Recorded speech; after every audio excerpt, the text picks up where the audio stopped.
Welcome back, everybody. Today, I'm going to teach you how to connect Gmail to HubSpot. This integration is incredibly useful because it allows you to track email conversations, log interactions automatically, and manage your customer communications directly from HubSpot's CRM. Let's start by opening your web browser and heading over to HubSpot.com. Once you're there, sign into your account using your credentials. If you happen to be new to HubSpot and don't have an account yet, you can create one or start a free trial to get access to all the features. After signing in, you'll be taken straight to the HubSpot dashboard, which serves as your central hub for managing all customer interactions and marketing activities.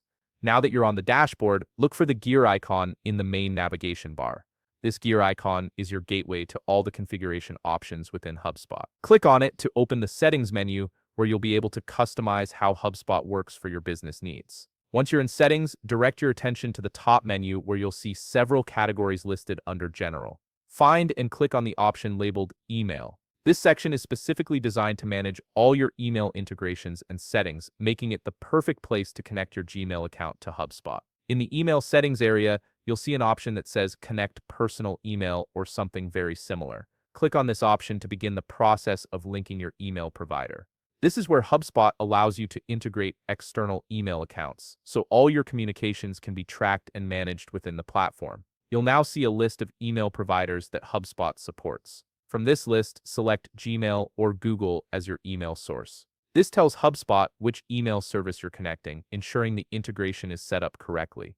A Google sign-in window will pop up on your screen. Enter your Gmail email address and password to authenticate your account. This step verifies that you own the Gmail account you're trying to connect. Finally, Google will present you with a permissions screen showing what HubSpot is requesting access to. This typically includes the ability to read, send, and access your emails. Review these permissions carefully, and when you're ready, click Allow to authorize the connection. This grants HubSpot the necessary access to sync your Gmail with its CRM system. And that's it. Your Gmail is now connected to HubSpot, allowing you to manage your emails seamlessly within the platform. If you found this video helpful, please leave a like, subscribe, and see you in the next video.